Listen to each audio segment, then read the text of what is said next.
What's up everyone? Welcome back to the channel guys। हम लोग शुरू करने वाले हैं आज क्लास 11th का एक ऐसा चैप्टर जो बच्चों को अकाउंट्स में बहुत ही ज़्यादा परेशान करता है। हमारे पास मेजरली जो चैप्टर्स अब बचे हैं पढ़ने के लिए वो है rectification of errors, financial statements with and without adjustments और उसके साथ साथ सिंगल एंट्री सिस्टम। तो आज मैं आपको स्टार्ट कराने जा रहा हूँ फाइनेंशियल स्टेटमेंट्स।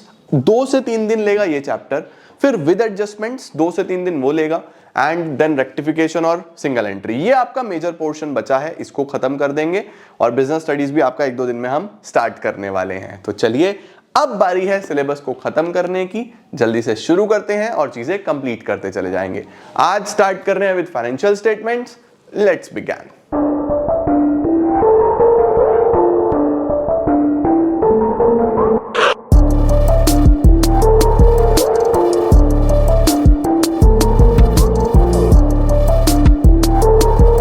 मेरे साथ साथ आप लोग हेडिंग डालेंगे financial statements of a sole proprietor. बच्चे बहुत ही इजी वे में मैं आपको सब कुछ समझा दूंगा, बस आपको मेरे साथ साथ सारे कॉन्सेप्ट्स बिल्ड करने हैं। तुम्हें कोई दिक्कत नहीं आएगी, कैसा ही क्वेश्चन आ जाए तुम कर लोगे। ठीक है, समझो बाबू, हम लोग फाइनेंशियल स्टेटमेंट्स बनाने वाले हैं। फाइनेंशियल स्टेटमेंट्स का मतलब कि कोई भी सोल प्रोप्राइटर हो वो एक अकेला ऑनर है अपने बिजनेस का, मतलब वो अकेला ही सब कुछ मैनेज करता है, अकेला ही सारी की सारी प्रॉब्लम्स का सॉल्यूशन करता है, अकेला ही वो सारी एक्टिविटीज परफॉर्म करता है, इंडिविजुअली सब कुछ करता है। तो अब एक सोल प्रोप्राइटर का सबसे बड़ा कंसर्न ये होता है कि मैं 2 चीजों पे फोकस करूं, मुझे 2 चीजें पता लग जाएं।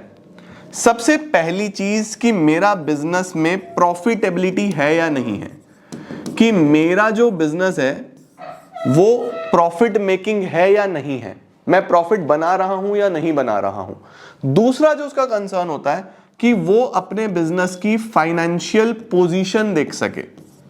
फाइनेंशियल पोजीशन का मतलब होता है बच्चों कि उसने अपने बिजनेस में कितनी वेल्थ जनरेट करी है, उसके पास कौन कौन से एसेट्स हैं, क्या उसने कोई जमीन बनाई है, क्या उसने कोई फर्नीचर बनाया है, क्या उसके पास कोई डेटर्स हैं जिनसे उसको पैसा लेना है, एज वेल एज ऐसे कौन से लोग हैं जिनका पैसा देना है, जैसे क्रेडिटर का कितना पैसा देना है, क्या कोई बैंक लोन है जिसका पैसा देना है। तो फाइनेंशियल पोजीशन में मेनली वो ये चेक करता है कि उसकी वेल्थ यानी कि एसेट्स कितने हैं, या फिर उसके ऑब्लिगेशंस यानी कि लाइबिलिटीज कितनी है। तो हमारे पास बच्चों एक सोल प्रोप्राइटर के लिए, एक सिंगल ऑनर के लिए सबसे बड़ी प्रॉब्लम वाली चीज क्या है, यह जानना कि क्या वो प्रॉफिट्स बना रहा है, या फिर उसकी वेल्थ यानी एसेट्स कितने हैं, या फिर उसकी लाइबिलिटीज यानी ऑब्लिगेशंस कितने हैं। इसके लिए जो स्टेटमेंट्स बनाते हैं उनको फाइनेंशियल स्टेटमेंट्स बोलते हैं। ठीक है, अब प्रॉफिटेबिलिटी के लिए कौन सी स्टेटमेंट्स बनती हैं सर? 2 बनती हैं बेटा। सबसे पहले को हम बोलते हैं ट्रेडिंग अकाउंट, दूसरे को हम लोग बोलते हैं प्रॉफिट एंड लॉस अकाउंट। एक होता है बच्चों ट्रेडिंग अकाउंट, एक होता है प्रॉफिट एंड लॉस अकाउंट। और जो स्टेटमेंट फाइनेंशियल पोजीशन दिखाती है इसको बोलते हैं बैलेंस शीट, इसको बोलते हैं बैलेंस शीट। तो एक तो है ट्रेडिंग एंड P&L अकाउंट, एक है हमारे पास बैलेंस शीट।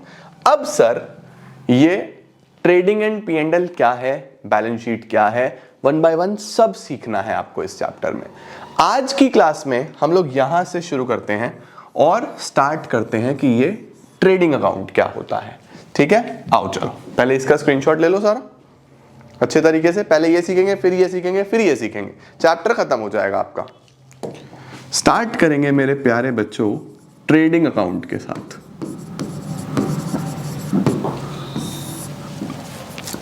सर ये ट्रेडिंग अकाउंट क्या होता है, what is this trading account? बच्चे इस ट्रेडिंग अकाउंट में हम लोग मेनली ये देखते हैं कि हमारे बिजनेस में जो मैन्युफैक्चरिंग हो रही है, मैन्युफैक्चरिंग जो हो रही है या फिर जो प्रोडक्शन हो रहा है, उस सामान को बनाने में कितना खर्चा आया। तो जो भी सामान मेरी फैक्ट्री में बन रहा है उसको बनाने में टोटल कॉस्ट कितना आ रहा है, ठीक है। और इस कॉस्ट को हम कंपेयर करते हैं इस कॉस्ट को बच्चों हम कंपेयर करते हैं, किसके साथ कंपेयर करते हैं? कितने का ये माल बिका, सेल के साथ।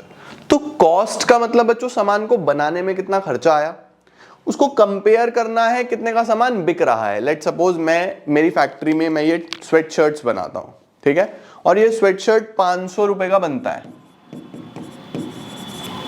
और मैं इसको कितने का बेचता हूं, सेल कितने का होता है, ये 750 का सेल होता है बच्चों, ये 750 में। तो दोनों ही प्राइजेस में कॉस्ट कितने का पड़ा, सेल कितने का बिका, बीच में डिफरेंस आया। कॉस्ट और सेल का जो डिफरेंस है बच्चों, ये 250 रुपए, इसको हम लोग क्या बोलते हैं, ग्रॉस प्रॉफिट। तो जो ट्रेडिंग अकाउंट होता है मेरे प्यारे बच्चों, ट्रेडिंग अकाउंट में हम लोग मेनली दो चीजों को कंपेयर करेंगे। वो दो चीजें क्या होंगी, what is the cost of goods which are sold, जो सामान बेच रहे हैं उनका कॉस्ट कितना है और वो कितने का बिक रहा है। इन दोनों के डिफरेंस को ही हम लोग ग्रॉस प्रॉफिट यानी कि जीपी बोल देते हैं शॉर्ट में, ठीक है।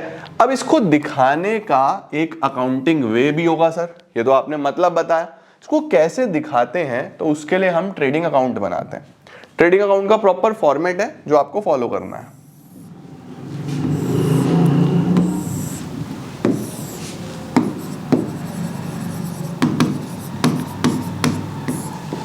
अब मैंने आपको क्या बताया बच्चों, ट्रेडिंग अकाउंट में हम कॉस्ट और सेल को कंपेयर करेंगे। तो सबसे पहले आप यहां पे लिखोगे सेल्स,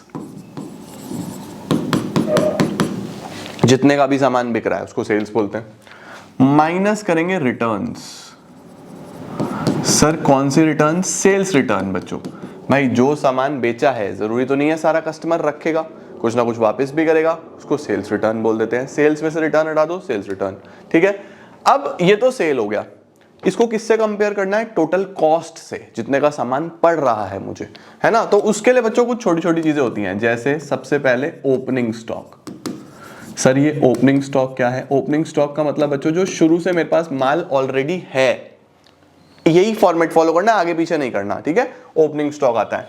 फिर जो सामान मैंने अभी खरीदा है, परचेजेस, इसमें से माइनस करना परचेज रिटर्न्स, क्योंकि जो सामान खरीदते हो सारा तो नहीं रखोगे, कुछ ना कुछ आप भी वापस करोगे। जैसे जो माल बिका है कुछ ना कुछ वापस आएगा, सिमिलरली जो खरीदा है कुछ ना कुछ वापस करोगे, परचेज माइनस परचेज रिटर्न। फिर बच्चों सामान को बनाने में कुछ ना कुछ खर्चे तो आए होंगे, आपके एक्सपेंसेस तो हुए होंगे, उसको बोलते हैं डायरेक्ट एक्सपेंसेस।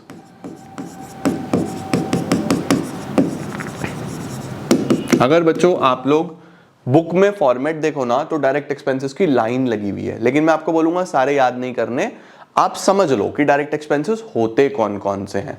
तो डायरेक्ट एक्सपेंसेस बच्चों मेनली 4 तरीके के होते हैं। कितने तरीके के होंगे, 4 तरीके के। सबसे पहले वो खर्चा फैक्ट्री में होना चाहिए, जैसे फैक्ट्री की लाइटिंग, फैक्ट्री का रेंट, फैक्ट्री में यूज होने वाला फ्यूल, गैस, पावर, फैक्ट्री से जुड़ी हुई चीजें, ठीक है।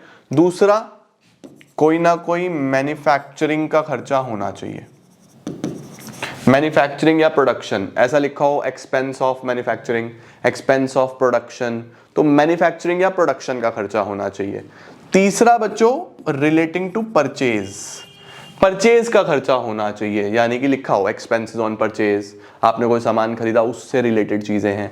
या फिर खर्चे के साथ इनवर्ड वर्ड लिखा हो बच्चों, जैसे कैरेज इनवर्ड, फ्रेट इनवर्ड, तो आपको इनवर्ड शब्द जुड़ा हुआ होगा, राइट। तो हमारे पास डायरेक्ट एक्सपेंसेस मेनली 4 तरीके के होंगे, या तो फैक्ट्री का होगा, या तो मैन्युफैक्चरिंग का खर्चा, या तो परचेज का खर्चा, या फिर इनवर्ड के नाम से होगा, वो कैरेज इनवर्ड, फ्रेट इनवर्ड, ऐसा लिखा होगा, ठीक है बच्चों। इनको हम डायरेक्ट एक्सपेंसेस बोलते हैं, सही है जी। इधर हमारे पास एक चीज आती है क्लोजिंग स्टॉक। क्लोजिंग स्टॉक का मतलब बच्चों जो लास्ट में माल बच गया, जो 1 साल नहीं बिक पाया इस साल, उसको क्लोजिंग स्टॉक बोल देते हैं। अब आपको सिंपली क्या करना है, इधर वाली साइड का टोटल करना है, ये टोटल करना, इसमें से ये सब माइनस कर देना, यहां पे जो वैल्यू आएगी उसको बोलेंगे ग्रॉस प्रॉफिट। ये इसको हम बच्चों ग्रॉस प्रॉफिट बोलते हैं। अगर ये वैल्यू इधर आ जाए सर, मतलब ये वाली साइड ज्यादा हो, खर्चे ज्यादा हो और कमाई कम हो, इधर हमारी कमाई वाली चीजें है ना, ये कम है, ये ज्यादा है, ये वाली साइड ज्यादा आ गई, तो फिर हमारा लॉस आ जाएगा। तो उसको क्या बोलेंगे, बाय ग्रॉस लॉस। तो इन दोनों में से आएगी एक ही चीज, या ये आएगा या ये आएगा, इन दोनों में से एक आएगी, ये दोनों साइमल्टेनियसली नहीं आ सकते। अगर ये वाली साइड ज्यादा है तो प्रॉफिट आएगा, ये वाली साइड ज्यादा है तो लॉस आएगा। हमेशा इस बात का ध्यान रखना। सर कैसे? सपोज करो कि ये वाली साइड का टोटल 100 रुपए है, ये वाली साइड का टोटल 60 रुपीज है, तो यहाँ 40 आएगा ना बैलेंस, कि 100 रुपए का माल बिका, 40 रुपए 60 रुपए खर्चे आए, 40 का प्रॉफिट। सीधी सीधी सी बात है, राइट? तो ध्यान रखना, प्रॉफिट या लॉस में से कोई एक ही चीज आ सकती है बच्चों, इस बात का ध्यान रखेंगे। ओके हो गया। अब मेरे प्यारे बच्चों कुछ छोटे छोटे फॉर्मूलाज हैं, पहले तो इसका स्क्रीनशॉट ले लो। कुछ छोटे छोटे फॉर्मूलाज हैं जो यहां पे यूज होते हैं, इंपॉर्टेंट फॉर्मूलाज।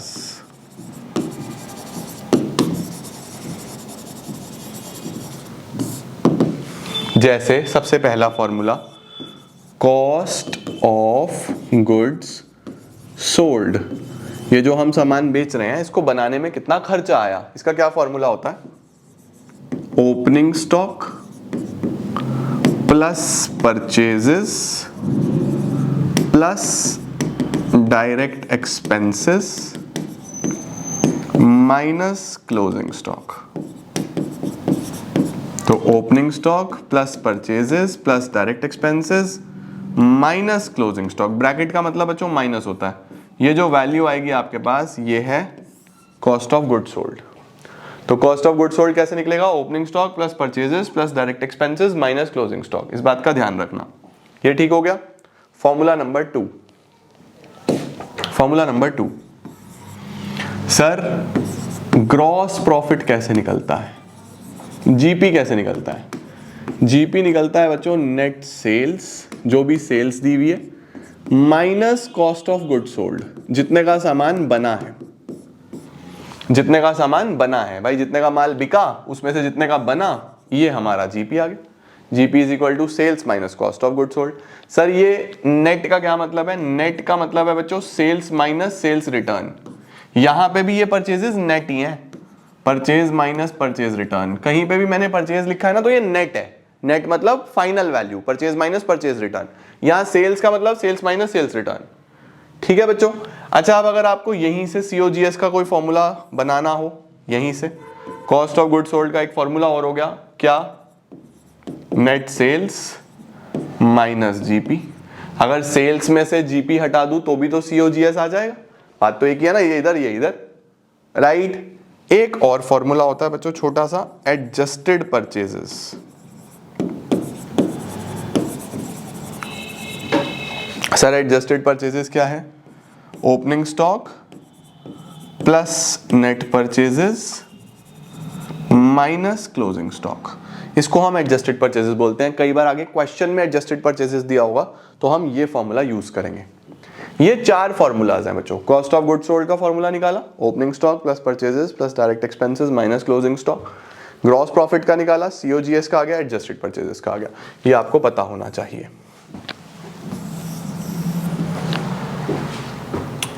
ठीक है जी, सॉर्टेड मेरे प्यारे बच्चों, डन, क्लियर है सर, परफेक्ट, ये डन है।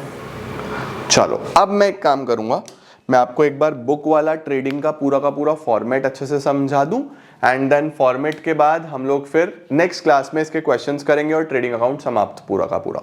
ठीक है, चलो आप इतना ये नोट कर लिया ना। अब हम चलते हैं सीधा सीधा किसके ऊपर? बुक में जो फॉर्मेट दिया हुआ है उसके ऊपर। चलो भाई, ये आ गया बच्चों हमारे पास वो फॉर्मेट जो कि हमारे पास बुक में बना हुआ है। ठीक है, अब देखो एक एक चीज बड़े ध्यान से समझ लेते हैं। सबसे पहले क्रेडिट साइड में तो कुछ प्रॉब्लम है ही नहीं, sales minus sales return. Sales return को ही हम लोग रिटर्न इनवर्ट्स भी बोल देते हैं। तो सेल्स माइनस सेल्स रिटर्न और क्लोजिंग स्टॉक, ये तो है ही है। ग्रॉस लॉस तो बैलेंसिंग फिगर है, इसका आपको कुछ नहीं करना। सेल्स और सेल्स रिटर्न इधर है। अब इधर चेक करो, opening stock purchase minus purchase return. अब खर्चे हैं बच्चों, ये है मेन चीज। ये जो खर्चे है ना, ये मेन चीज है। सारे के सारे खर्चे समझ लो। मैंने देखो आपको बोला है कि खर्चे जो हैं मेनली 4 चीज से जुड़े हुए होंगे। वो 4 चीजें क्या हैं? या तो वो प्रोडक्शन के खर्चे होंगे, या फिर वो परचेज का खर्चा होगा, या फिर खर्चा इनवर्ड नाम से लिखा होगा, या फिर वो खर्चा फैक्ट्री में होने वाला होगा। इन 4 चीजों से जुड़ा हुआ है ट्रेडिंग अकाउंट, है ना। तो देखो सबसे पहले है वेजेस। बच्चों वेजेस हमेशा फिजिकल लेबर को दी जाती है, वेजेस हमेशा फैक्ट्री में दी जाती है ना। तो जो भी लोग फिजिकल लेबर करते हैं, जिनको हम डेली बेसिस पे पैसे देते हैं, उनको हम वेजेस बोलते हैं। फैक्ट्री में नॉर्मली ऐसे ही पेमेंट होता है। उसके बाद लिखा हुआ है वेजेस एंड सैलरीज। कई बार आपको कंबाइंड दे सकता है वेजेस एंड सैलरी या सैलरी एंड वेजेस, तो आपको पहला वर्ड समझना है बस। जैसे वेजेस एंड सैलरी कंबाइंड है तो इसका मतलब ये भी वेजेस ही है। अगर सैलरी एंड वेजेस होता तो वो सैलरी था, वो वेजेस नहीं था। तो यहां पे फैक्ट्री में सिर्फ वेजेस आता है बच्चों। ओके, तो वेजेस एंड सैलरीज भी फैक्ट्री से जुड़ी हुई चीज है, यहीं पे आएगी।